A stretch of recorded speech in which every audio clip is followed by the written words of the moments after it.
Hi everyone, good evening. My name is Aman Srivastava and I welcome you all once again on my YouTube channel. आज India ने इतिहास रच दिया है। पहली ऐसी टीम बन गई है इंडियन क्रिकेट टीम जिसने तीसरी बार T20 वर्ल्ड कप जीता है। पहली ऐसी टीम है जिसने अपने होम ग्राउंड में इस वर्ल्ड कप को जीता है। पहली ऐसी टीम है जिसने इस टाइटल को डिफेंड किया है। पहला वर्ल्ड कप आया था 2007 में महेंद्र सिंह धोनी की लीडरशिप में। दूसरा वर्ल्ड कप आया 17 साल के बाद रोहित शर्मा की लीडरशिप में। और तीसरा वर्ल्ड कप आया सूर्य कुमार यादव की लीडरशिप में 2026 में। Surya and his team very well played. What a match! जिस तरीके से हर एक एस्पेक्ट में, हर एक डिपार्टमेंट ने प्लेयर्स ने कलेक्टिवली परफॉर्म किया थ्रू आउट दिस टूर्नामेंट, चाहे वो बैटिंग हो, फील्डिंग हो, बॉलिंग हो। जिस तरीके से जसप्रीत बुमराह ने बॉलिंग साइड को लीड किया, जिस तरीके से संजू सैमसन ने इस मैच में बैटिंग साइड को लीड किया, पावर प्ले को यूटिलाइज किया, संजू ने, अभिषेक ने, ईशान ने। और अगर हम फील्डिंग की बात करें तो अक्षर पटेल ने जिस तरह के कैचेस लिए, ईशान किशन ने जिस तरह के कैचेस लिए, तिलक वर्मा ने जिस तरीके से फील्डिंग का एक डेमोन्स्ट्रेशन दिखाया, I mean it was showing that Indian cricket team has a clear dominance in world cricket. जिस तरीके से इंडियन क्रिकेट टीम ने इस पूरे वर्ल्ड कप, इस पूरे कैंपेन में डोमिनेट किया है हर एस्पेक्ट में, लग रहा था कि Indian team is well prepared, well learned, skilful, full of confidence, self belief. हर एक प्लेयर ने बहुत तगड़ा कंट्रीब्यूशन दिया है। मज़ा आ गया इस मैच को देख के, मज़ा आ गया कसम से। जिस तरीके से अगर हम प्लेयर्स इंडिविजुअल परफॉर्मेंसेस की भी बात करें तो अगर कई ऐसे प्लेयर्स हैं जिनका परफॉर्मेंस काफ़ी कंसर्निंग था। अगर हम बात करें अभिषेक शर्मा की, जो पूरे वर्ल्ड कप में पूरा ये कैंपेन उनका फ्लॉप रहा। 3 डक आए और एक जिम्बाब्वे के अगेंस्ट उन्होंने हाफ सेंचुरी करी थी। खैर जिम्बाब्वे टीम भी बहुत छोटी टीम थी, बट बड़े मैचेस में वो 0 पे या बहुत लो स्कोरिंग परफॉर्मेंस रहा उनका। बट नो वन न्यू कि क्या होगा फाइनल में। अगर वो लीड नहीं कर पाए, अगर वो जल्दी आउट हो जाएंगे तो इंडिया क्या वो डिजायर्ड टारगेट, डिजायर्ड टोटल तक पहुंच पाएगा। But what a miracle! Final match में 21 बॉलें पर 54 रन, हाफ सेंचुरी कर दिया अभिषेक शर्मा ने। क्या स्टार्ट दिया अभिषेक शर्मा, संजू सैमसन, अभिषेक शर्मा, ईशान किशन, इन सब से बहुत एक्सपेक्टेशंस थी इस वर्ल्ड कप से, इस वर्ल्ड कप में। बट कहीं ना कहीं चीज़ें टर्न आउट नहीं हो रही थी, कहीं ना कहीं कुछ डॉट्स कनेक्ट नहीं हो रहे थे। कभी अभिषेक शर्मा नहीं चल रहे थे इस वर्ल्ड कप में तो ईशान किशन चल रहे थे। Sanju Samson was nowhere कि उनको मौका मिलेगा नहीं मिलेगा, इस वर्ल्ड कप में खेलने का मौका मिलेगा या नहीं मिलेगा। बट फाइनली क्या बात है, क्या मज़ा आ गया। मतलब संजू को शुरू के मैचेस में ड्रॉप किया गया, उसको नॉकआउट में मौका मिला अगेंस्ट वेस्ट इंडीज़, जो इंडिया के लिए नॉकआउट ही मैच था। अगर इंडिया वो मैच हार जाता तो शायद इस वर्ल्ड कप से इंडियन टीम बाहर हो जाती। बट जिस तरीके से उन्होंने लीड किया उस मैच में, right from ball 1 to finishing the match against West Indies, फिर उसके बाद इंग्लैंड में जिस तरीके से उन्होंने लीड किया, इंग्लैंड के अगेंस्ट जिस तरीके से इनिंग को बिल्ड किया, एक बढ़िया टोटल सेट करने में इंडियन टीम सक्सेसफुल रही, all because of Sanju Samson. और फाइनल मैच में जिस तरीके से उन्होंने परफॉर्म किया, जिस तरीके से एक पावर प्ले को यूटिलाइज किया, 6 ओवर में 90 रन, बहुत हद तक इंडियन टीम काफ़ी अपने प्लान को, अपने स्ट्रैटेजी को एग्जीक्यूट करने में सक्सेसफुल रही। जिस तरीके से पावर प्ले को इनकैश किया अभिषेक शर्मा और संजू सैमसन ने, hats off, literally I must salute these boys. अगर हम बात करें एक इंडिविजुअल परफॉर्मेंस की या इंडिविजुअल का जो ग्राफ रहा है पास्ट कुछ महीनों से या कुछ सालों से, जैसे अगर हम संजू सैमसन की बात करें तो इसी साल 2026 में जनवरी में न्यूजीलैंड टीम इंडिया आई हुई थी और 5 मैच की एक T20 सीरीज थी न्यूजीलैंड के साथ, जिसपे संजू सैमसन ने पूरे 5 मैच में सिर्फ 46 रन बनाए थे, सिर्फ 46 रन। नाउ इमेजिन कि कोई एक्सपेक्टेशन रही होगी उस टाइम पे कि संजू सैमसन को वर्ल्ड कप में मौका मिलेगा, जिस तरीके से उनका परफॉर्मेंस था। और उसके पहले साउथ अफ्रीका टीम भी आई थी इंडिया, उसमें भी संजू सैमसन का कोई खास परफॉर्मेंस नहीं था। और फिर अगर हम एशिया कप में भी देख लें तो एशिया कप में भी अभिषेक शर्मा का काफ़ी ज़्यादा इम्पैक्ट था, तिलक वर्मा का इम्पैक्ट था, हार्दिक पांड्या का इम्पैक्ट था, बट वहीं संजू सैमसन थोड़ा मिसिंग थे, इम्पैक्ट नहीं डाल पाए थे।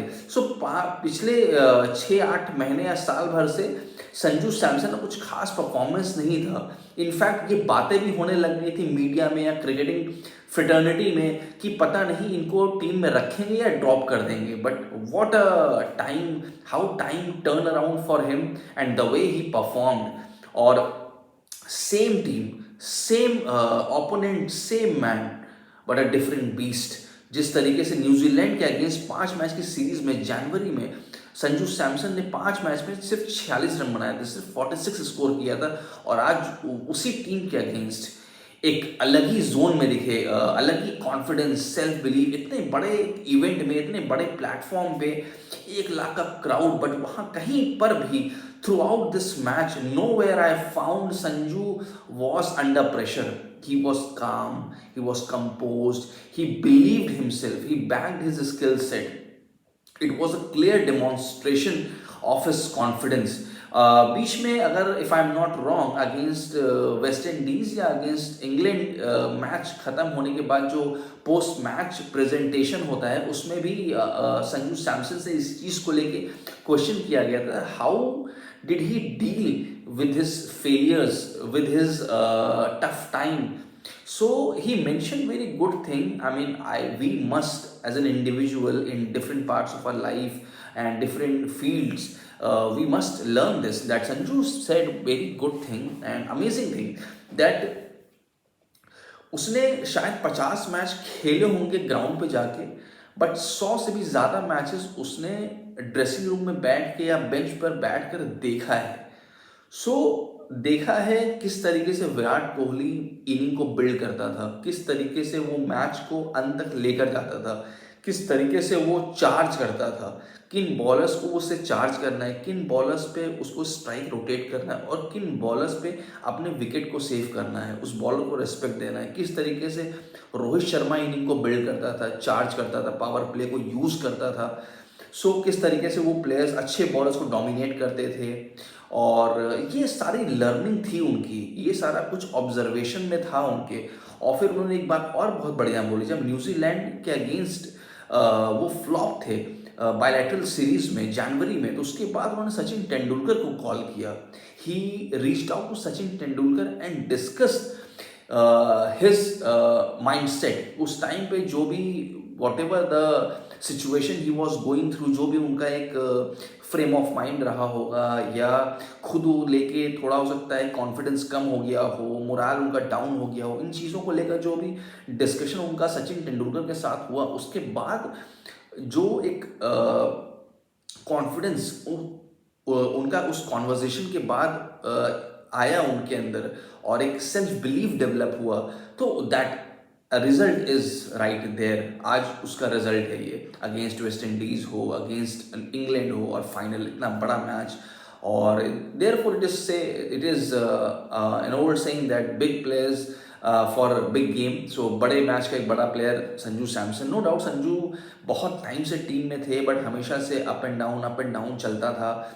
आईपीएल में भी कई मैचेस में बहुत अच्छे परफॉर्मेंसेस रहे हैं संजू सैमसन के। सो नो डाउट स्किल्स की तो कोई कमी नहीं थी, परफॉर्मेंस भी बहुत रहे हैं, बट पिछले 5-6-8 महीने से कुछ खास निकल के नहीं आ रहा था। बट फाइनली आज उन्होंने, मैं तो बोलूँगा कि इंडियन टीम ने इस वर्ल्ड कप को जीता ही है बिकॉज ऑफ संजू सैमसन। ये बैट्समैन ने इस वर्ल्ड कप को जिताया है। मैं बॉलर्स को इग्नोर नहीं कर रहा हूँ, मैं जसप्रीत बुमराह के कंट्रीब्यूशन को कोई इग्नोर नहीं कर सकता। He is a master class, no doubt, he is the greatest right now. But the way Sanju played against West Indies, जो इंडिया का नॉकआउट मैच था, the way he played against England, शायद अगर संजू की वो इनिंग ना आती तो हम शायद फंस सकते थे अगेंस्ट वेस्ट इंडीज। हम शायद इंग्लैंड के अगेंस्ट इतना बड़ा टारगेट नहीं सेट कर पाते। हमें नहीं भूलना चाहिए कि उस मैच को सिर्फ हम 7 रन से ही जीते थे। कोई बहुत बड़े 100 रन से, 90 रन से, 80 रन से उस मैच को नहीं जीता था इंडिया ने। अगर संजू की वो इनिंग नहीं आती तो शायद वो 250 का आंकड़ा पार नहीं होता। और आज जिस तरीके से स्टार्ट दिया संजू ने, अभिषेक ने, वो मुझे लगता है कि एक बहुत इम्पैक्टफुल इनिंग मैं बोलूँगा। खैर ये थोड़ी बात हो गई संजू सैमसन के बारे में, but let's talk about Abhishek Sharma. Abhishek Sharma इस वर्ल्ड कप से पहले काफ़ी सक्सेसफुल रहे, काफ़ी इम्पैक्टफुल रहे, चाहे वो एशिया कप हो, against south Africa, against New Zealand, performance बहुत बढ़िया निकल के आ रही थी, काफ़ी कॉन्फिडेंस था टीम का उनके ऊपर और काफ़ी एक्सपेक्टेशन भी थी अभिषेक शर्मा से कि इस पूरे वर्ल्ड कप में शायद अभिषेक शर्मा डोमिनेट करेंगे। But the way campaign started for him, बहुत ही मैं बोलूँगा पुअर कैंपेन चल रहा था उनके हिसाब से, मतलब उनके लिए ये पूरे वर्ल्ड कप में कुछ 3 times he got out on zero. Duck पर उन्हें 3 बार वो आउट हुए, एक 50 किया उन्होंने अगेंस्ट जिम्बाब्वे, खैर वो छोटी टीम थी, बट उसके बाद जो उनका बैट चला है, जो उनका परफॉर्मेंस निकल के आया है फाइनल में, रिमार्केबल। आई एम श्योर इस चीज़ का क्रेडिट टीम मैनेजमेंट को भी देना चाहिए, सूर्य कुमार यादव को देना चाहिए, उनके कोच गौतम गंभीर को भी देना चाहिए कि टीम ने उनको उनमें अपना कॉन्फिडेंस बनाए रखा, उनको ये फील नहीं होने दिया कि that he is lesser. Team always through out this tournament showed confidence, उनको बाहर नहीं किया, उनको ड्रॉप नहीं किया, खिलाते रहे और उसी पोजीशन पे खेला है। शायद एक चीज़ और अच्छी चीज़ नोटिस में आई, मैंने नोटिस किया कि अगेंस्ट वेस्ट इंडीज उन्होंने थोड़ा सा अपने गेम को चेंज किया। जब इंडिया ने साउथ अफ्रीका के अगेंस्ट हारा था सुपर 8 का मैच, और जिस तरीके से वो साउथ अफ्रीका के अगेंस्ट बैटिंग कर रहे थे, ऐसा लग रहा था हर बॉल पे he was trying to throw on every single ball. So maybe वो सब डिस्कशन हुआ होगा और उसके बाद जो लर्निंग उन्होंने ली out of discussion, conversation with the team mates and his senior players, he learned and understood the game, understood the situation, and आज फाइनल मैच में जिस तरीके से उन्होंने परफॉर्म किया है, रिमार्केबल, नो डाउट। और let's talk about Ishan Kishan.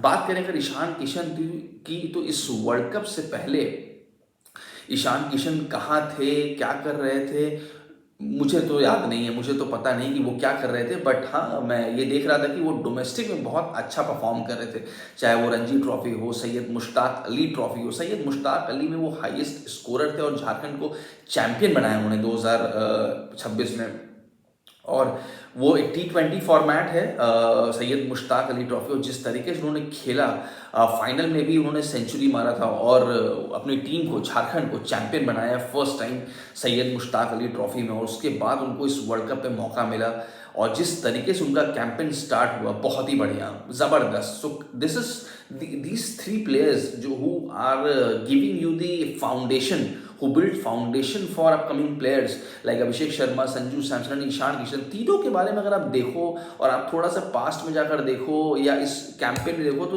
तीनों की ही जर्नी बहुत इंस्पिरेशनल है, तीनों से ही बहुत कुछ सीख सकता है हर कोई, किस तरीके से Ishan Kishan did not abandon, did not give up. बहुत सारे ऐसे प्लेयर्स होते हैं जिनकी लाइफ में कुछ अप एंड डाउन आते हैं और they don't hold up and they give up, but the way Ishan Kishan did not give up and kept performing, kept playing domestic games, और कम बैक किया टीम में, और वर्ल्ड कप के फाइनल मैच में इतना बढ़िया परफॉर्मेंस, इतने catches. So I don't think I have seen such miracles ever.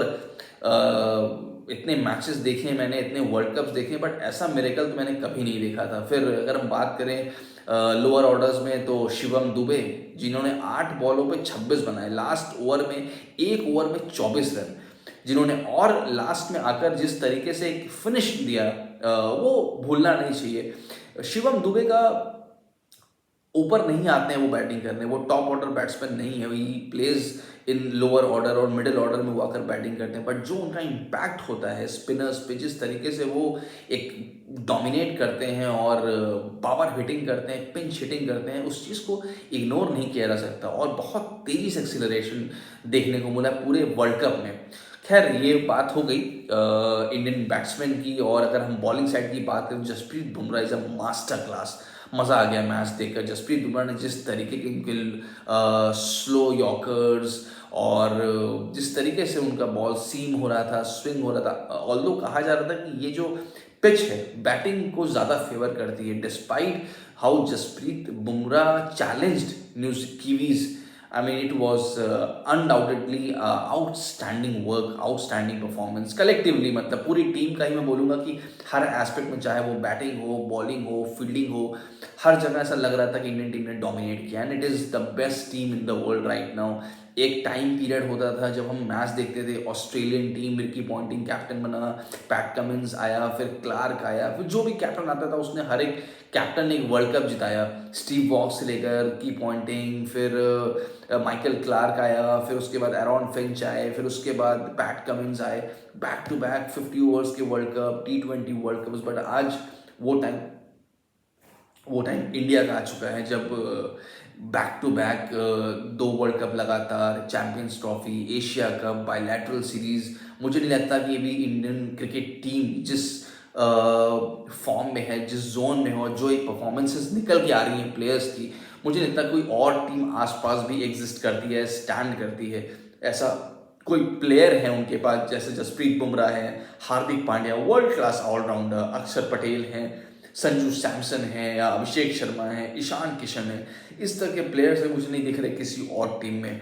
सो अगर ओवरऑल इसको समराइज भी करें थोड़ा सा, तो मुझे लगता है कि सॉरी, कि ये वर्ल्ड कप का जो फाइनल मैच था, इसको जिस तरीके से लीड किया फाइनल मैच को पावर प्ले में संजू एंड अभिषेक शर्मा ने, मुझे लगता है कि न्यूजीलैंड के बॉलर्स काफ़ी क्लूलेस दिखे मुझे, उनको समझ ही नहीं आ रहा था कि करें क्या इस सिचुएशन में। जिस तरीके संजू सैमसन अटैक कर रहा था, इतना कॉन्फिडेंट लग रहा था वो, जिस तरीके से एक्स्ट्रा कवर के ऊपर छक्के मार रहा है, वो सामने मार रहा है छक्के, चाहे वो स्पिनर हो, चाहे वो मीडियम पेसर हो, हर किसी को पनिश कर रहा था वो। और वहीं Abhishek Sharma, no doubt he is the most aggressive player. उसके रेंज में जब भी बॉल आ रही थी वो सीधा बाहर मार रहा था, और जिस तरीके से फिर 1 डाउन अब ईशान किशन आकर चार्ज करता है पहली बॉल पे। अगर आप उस मैच का कभी हाईलाइट देखिएगा तो ईशान किशन पहली बॉल पर आकर सेंटनर को सामने शॉट मारता है और 2 रन आता है उसमें, और वो पहली बॉल में मारता है वो शॉट। दिस शोज कि कितना कॉन्फिडेंस है उसके अंदर, और वो कितना प्रिपेयर्ड है अपने स्किल्स पे कितना काम किया उसने, कि उसको अगर पहली बॉल उसके रेंज में मिलेगी तो पहली बॉल भी मारेगा। वो वेट नहीं करेगा कि मैं 4 गेंद 6 गेंद या 10 गेंद खेल के पहले सेट होऊंगा, पिच को थोड़ा कैसे बिहेव कर रहा है उसको समझूंगा, उसके बाद मैं चार्ज करूंगा। नहीं, it showed he was well prepared. और फिर उसके बाद हार्दिक आता है, हार्दिक ने भी कुछ अच्छे शॉट्स दिखाए, फिर शिवम दुबे ने भी लास्ट में अच्छा फिनिश किया। तो या ओवरऑल इंडियन टीम का डोमिनेंस था इस पूरे वर्ल्ड कप में, इस पूरे मैच में, और काफ़ी पूरी तरीके से इस मैच को वन साइडेड कर दिया। जिस तरीके से अगर हम बॉलिंग की बात करें, जसप्रीत एंड हार्दिक, अर्शदीप, अक्षर पटेल, वरुण चक्रवर्ती। वरुण थोड़ा सा एक्सपेंसिव थे पिछले मैच में अगेंस्ट इंग्लैंड, बट येस इस मैच में कवर अप हो गया, कम बैक कर लिया उन्होंने। और या I mean overall amazing, no doubt. मतलब Indian cricket team is in a good hand. I am sure Gambhir को भी इस बात का क्रेडिट देना चाहिए, the way he led the team Asia cup में, जिस तरीके से लीड किया, बायलैटरल सीरीज में जिस तरीके से लीड किया, और जिस तरीके से प्लेयर्स को बैक किया है, चांस दिया है प्लेयर्स को परफॉर्मेंस को प्रूव करने का। आई थिंक मुझे नहीं लगता कि कोई और टीम ऐसा कुछ कर पा रही है इन नियर फ्यूचर में, कोई दिख रहा है ऐसा, कोई आसपास भी नहीं दिख रहा है। सूर्य कुमार यादव की भी बात करें तो सूर्य कुमार यादव एक इंस्पिरेशन है, no doubt, SKY is an inspiration. और जिस तरीके से टीम को लीड किया है इस पूरे टूर्नामेंट में, इससे पहले भी बायलैटरल सीरीज थी, और जिस तरीके से वो कॉन्फ्रेंस में आते थे, मीडिया को एड्रेस करते थे, तो वो लगता था कि he is very relaxed, calm, he is so confident with respect to his teammates, players. तो वो एक ऐसा बिल्कुल लगा नहीं पूरे कैंपेन में, पूरे टूर्नामेंट में, कि सूर्या कहीं पर भी प्रेशर में है, किसी का परफॉर्मेंस नहीं आ रहा। चाहे वो अभिषेक शर्मा, कई बार उनसे पूछा गया कि अभिषेक शर्मा को लेकर आपका क्या टेक है, but every time he said that he is a big player, he is a world class player, and the good performance will definitely come in the big game, and it happened. वहीं संजू सैमसन को भी लेकर उनसे question किया गया था, he said that is a great player, वो time आएगा तो वो परफॉर्म करेगा। वरुण चक्रवर्ती के लिए भी उनसे पूछा गया था, he said he is the best bowler in the world, he has a number 1 ranking in T20। So best जो होता है वो बेस्ट डिलीवर भी करता है सही टाइम आने पे।